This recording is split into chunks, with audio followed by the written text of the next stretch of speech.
welcome to Dialogue. Leaders from China and the European Union have just concluded the China-EU summit in Beijing, focusing on strengthening bilateral cooperation while addressing areas of disagreement. Both sides reaffirmed their partnership and agreed to deepen collaboration on climate change, underscoring their shared commitment to global stability. So how important is the China-EU relationship for both sides and also the world? What divides still remain, and how might this relationship evolve in the years ahead? Join us for our discussion today, live from Beijing. I'm Xu Qinduo.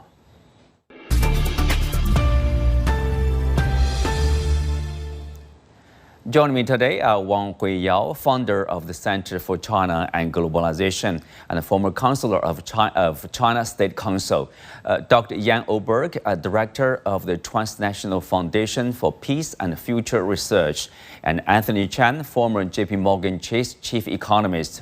Welcome to Dialogue. So Jan, I will start with you. Give us some background of the China-EU relationship. We know that there's a global let's say, rising uncertainty amid geopolitical competition, of course, and a tech competition, and also trade frictions, conflicts, wars there. How do you look at this, the EU? How are they managing the challenges they are facing, in particular relationship with Washington and Beijing? Well, thank you very much for having me here. I think the first thing that strikes me when I listened to some of the conversation yesterday was to which extent do these two partners as different civilizations and cultures actually at a deeper level understand each other? China has a way of thinking that is different from Europe. And I don't know whether that has ever been studied in international politics.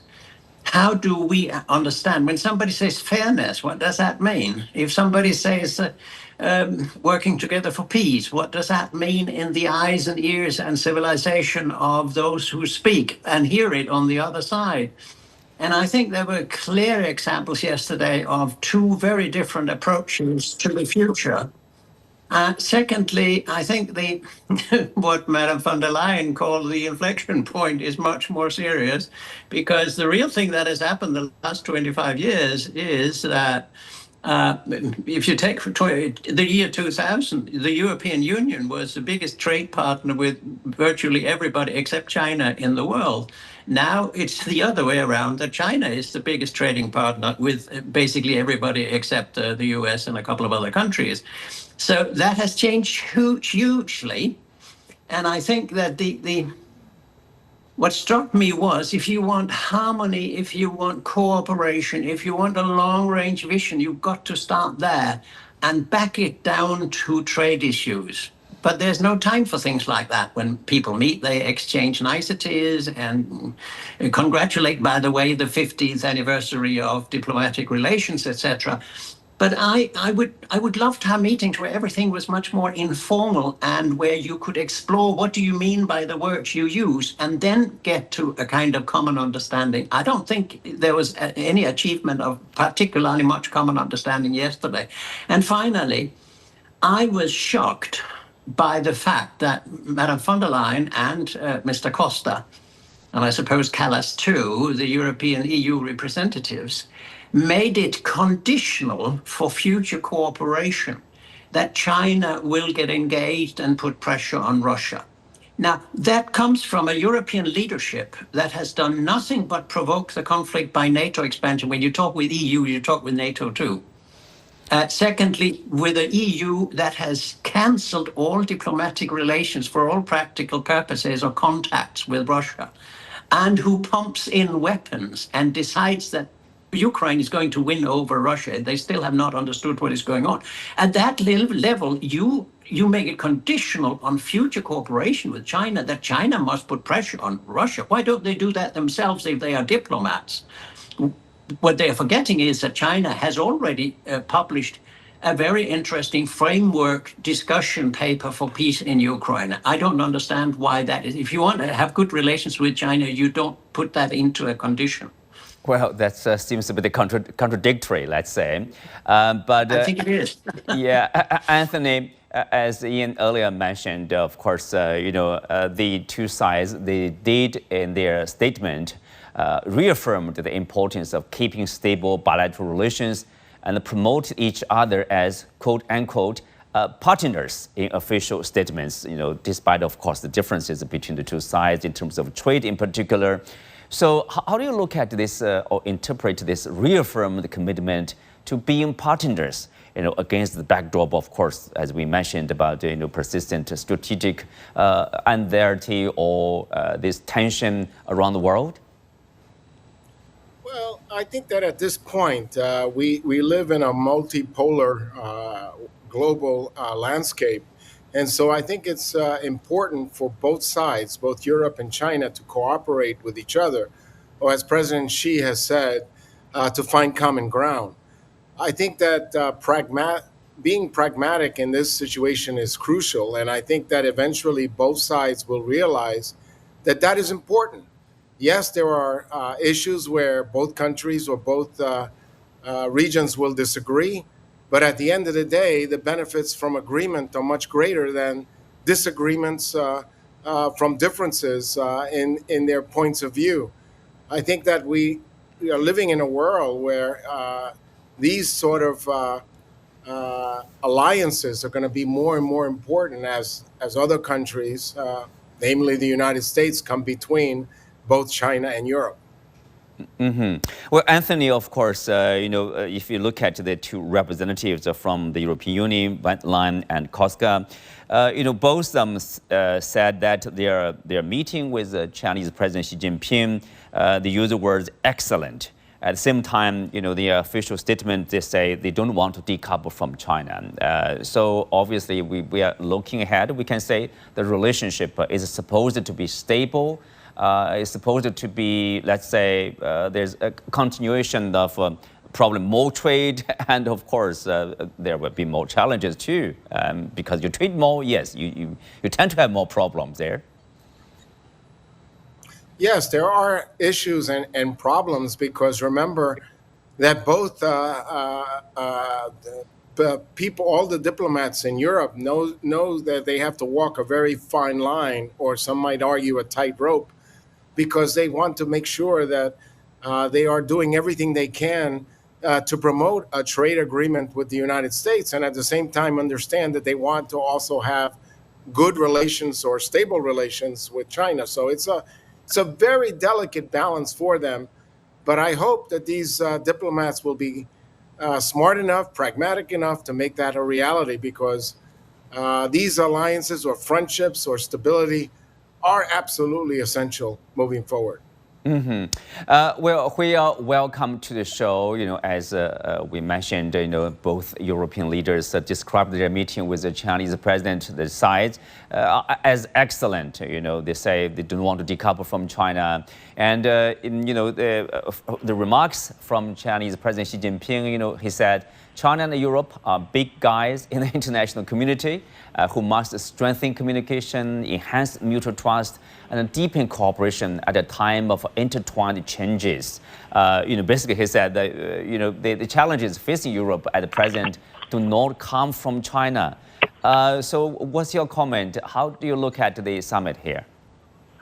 Yes, thank you, Chindo. I think this summit is quite timely and is overdue, and also that this summit, basically after Foreign Minister Wang Yi visit to Brussels, Berlin, and Paris, this is really well expected summit.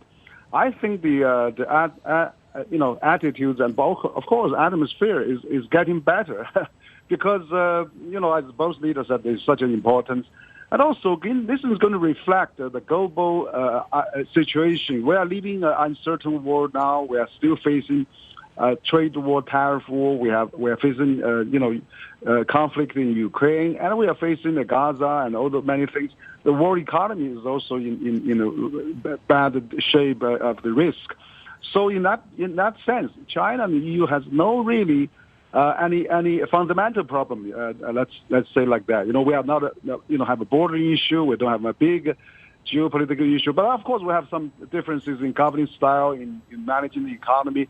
But that can be really talked through the friendly discussion and not really treat each other as rivalry. So, but I think this time, the leaders of European countries realize that now and starting to get more positive. That's important. We need a new narrative for China-EU relations. Now on the three so-called 3 points that has been generating the last 4 or 5 years during the COVID, during the peak of the Russia-Ukraine war. We need new narratives. So now new narratives, of course, we need a cooperation, we need a partnership, we need looking forward, and also the multilateral world needs China and EU to safeguard. The WHO, WTO, climate change. Also positions on the global peace and stability, many things. So I think there's a lot of it. Also, furthermore, China can do more business in the EU, can invest more. There's such a big EU business in China. We could do many more things. If we have a positive attitude of both, particularly from EU leaders. Yeah. You mentioned the climate change. You mentioned saying we could do a lot more. China and the EU. Exactly. For example, one example is the joint efforts on climate change. There's a joint statement. The both sides basically pledged to work together on global issue, including tackling climate change and preserving biodiversity.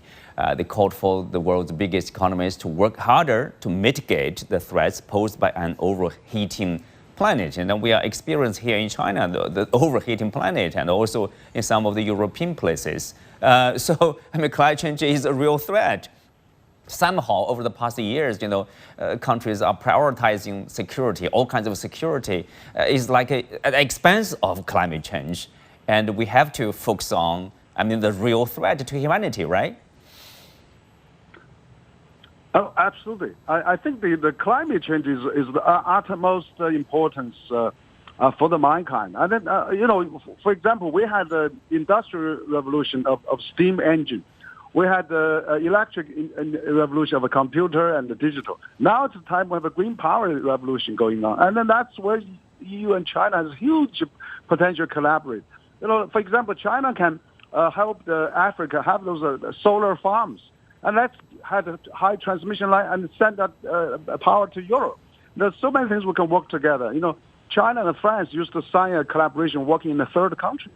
We could do that, and also the EVs. The EV manufacturers from European countries are having big market in China, and also they are developing the state-of-art technology while they have upstream, downstream here.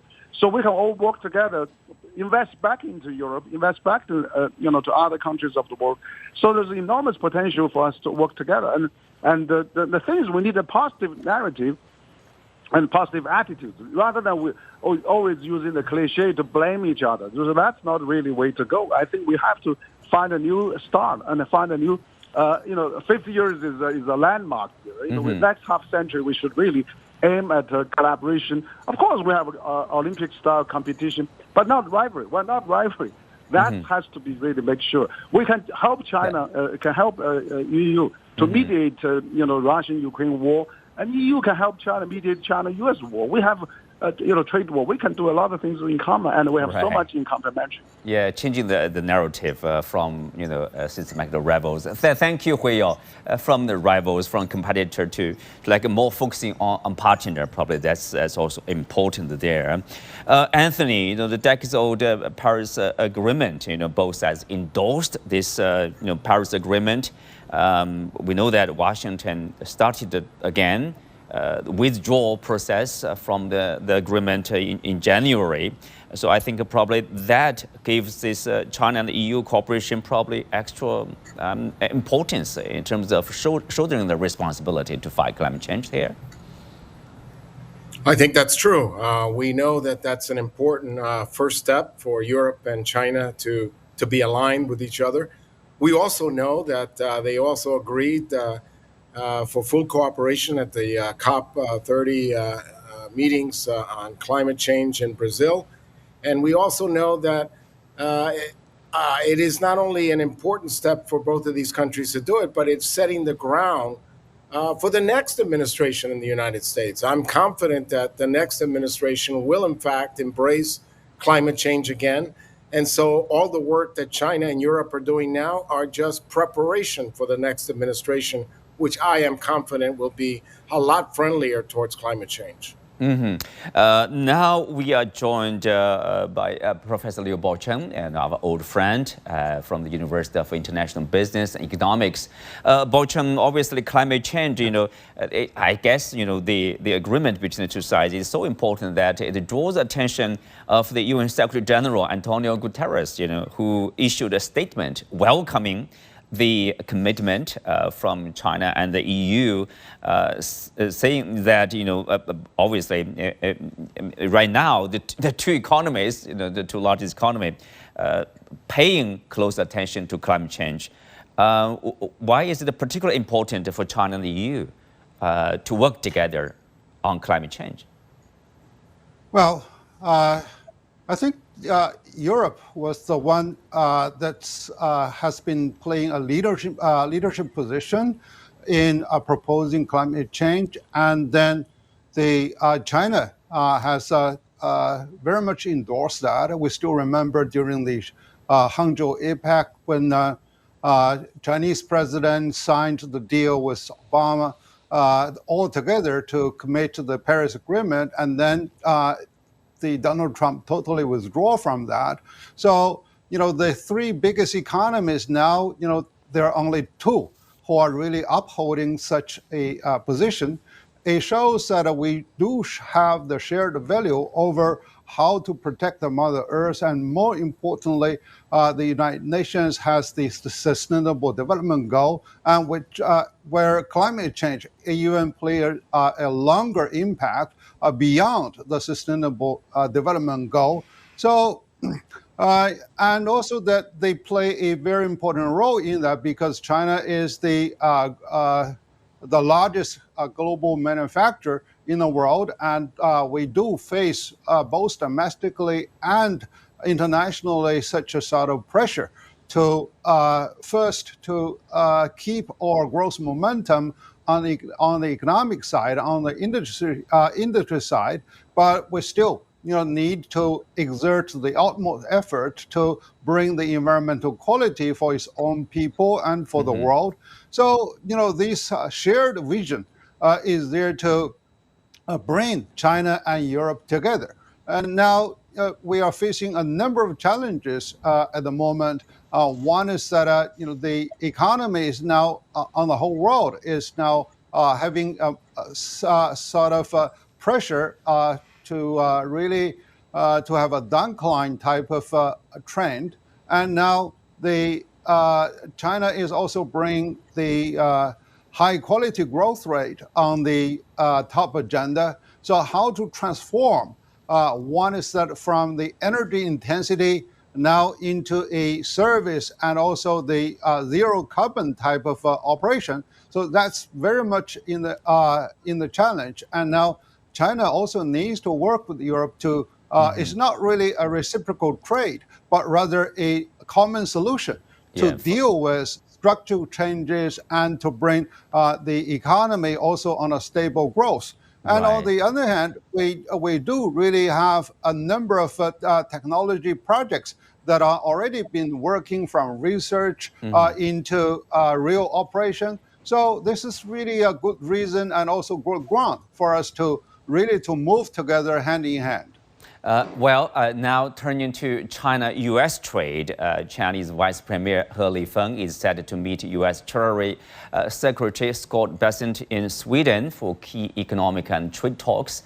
The meeting is a follow-up to the 90-minute phone call in early June between Chinese President Xi Jinping and U.S. President Donald Trump, which reportedly reached a trade consensus and paved the way for officials to resume negotiations under the trade consultation mechanism.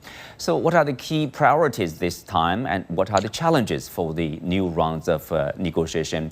Yan, obviously the world attention is on the big economies, big players now, over the weekend and beginning of next week, that will be on the U.S. and China. So tell us, what's your understanding of what does Washington want from its trading partners, including China here? I'm not an economist, and I'm also not an expert in But trade, but strategically, I can see that this comes at a very interesting point because Europe is waiting for what Trump wants to push through in terms of tariffs, which could be devastating. And there are rumors that this time Europe is going to speak back and not be pushed around on this issue, whereas Europe is totally pushed around when it comes to security issues. The other thing is that I'm glad to see that Sweden is a host, because Sweden has changed completely from a neutral country that used to do mediation and to be a free place to meet and to intervene as mediator. And that the two parties are meeting here. That is, for me, a nice thing with a completely NATO integrated Sweden. Third, I think that Europe may find itself rather soon in a situation when it will have to relax a bit when it comes to telling China what to do, because the relationship between Europe and the United States could be so unattractive for Europe that it will have to turn somewhere else. Now, having said that, I'm sometimes wondering, how would Europe feel if China talked constantly about delinking or de-risking or whatever? That is already signaling lack of trust. Secondly, how attractive is Europe from a point of view of China? Let me give you a little rundown of the problems I see. I think it's in a Cold War, both with Russia and the US. I think it has placed itself there. It didn't have to be there, but it has started a war as NATO countries with Russia, which it should never have done. Third, you might say that if we are concerned about climate change, how much money will there be left in the West for doing something serious about that? If you notice the incredible increase in investments in militarism, warfare, weapons, arms factories, and God knows what, it has become an obsession in Europe. You know, you do not only have the rearmament project of 100 billion euros, you also now have 5% for 5% military industry, which has spending, nothing yes. to do with security. Right. Because you don't tie security to a percentage of your gross national product. You tie it to a serious analysis of what threatens your country in the next 20 to 40 years. Otherwise, you're an amateur and a fool. Yeah, and that's what Europe is on these points. So my point is, I don't know what will come out of these negotiations in Stockholm today, but I think we're in a very interesting triangular, very unpredictable triangular relationship when it comes to US, Europe, and China. And I think the West has a problem with still a kind of colonial mentality that we can tell others what to do. We should listen much more to where our place will be in the future, because it will be, as has been said before, a very multi-nodal and multipolar in which we need to have unity and diversity and not try to make others That's definitely follow our commands. a changing world, evolving situation. Anthony, so what are the priorities of Washington for this new round of negotiation? Well, I think these new round of negotiations will certainly make it very clear to the world that the United States understands the importance of trade with China. And I say that in the context of the rare earth metals, which the United States initially felt was not that important. But given the fact that they use these rare earth metals as inputs into the automobile industry, other related industries, and even the military, it has become front and center. And China, of course, realizes that. And it's no coincidence in my mind that because of that importance, the United States is already relaxing some of the technology restrictions that they had.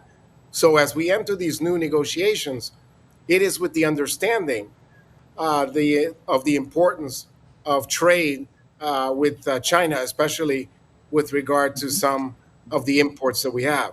So I think that in these new negotiations, it's going to be characterized by more respect and a better understanding of the importance of cooperation between the United States and China. Baocheng, what's your expectation? As Anthony said, yes, there's a less sort of relaxation of restrictions of technology. And NVIDIA H20 chips now available in China market, and of course, are we looking at first of all extension of the deadline August 12th? And also probably some kinds of deal like what we used to have a phase 1 deal like in 2018. I think now when the two biggest economies sit together with their highest representatives, there is something that China can argue that that's not only dealing with a sort of a bilateral trade relationship, but represent many parts of the world to question, whether the national economic emergency is really justifiable in the first place. That is there to support such sort of reciprocal tariff or Liberation Day. Two is that the interdependence of the two biggest economies and with the high level of complexity, so that's not something that the tariff can really address. Third is that the 20% slap on China based on the fentanyl issue is totally groundless. So through my study and research, China has been highly cooperative in that regard. It is really the last mile, the traffic control by the United States. That's something that they need to do a better job rather than blame on China. So these are really the ground that's supposedly to sustain the U.S. tariff, but this is totally not there. On the other hand, we see some of the legacies that is still there during the Trump's first administration over the 301, over the 232. And this is something that we can really negotiate on case-by-case basis, but the blanket type of tariff is not really acceptable, and it is not really legitimate. So that's why that's where we need to build our argument and bring back some of the trade, the trajectories that we do enjoy and benefit each other. So this type of relax three companies for information or for the technology control by relaxing rare earths for half a year. So that's not the way that we deal with to find a more sustainable solution. So Anthony, can we say, whatever happened to happen, I mean, the two economies will continue to get intertwined, continue to be interdependent on each other, or continue to trade?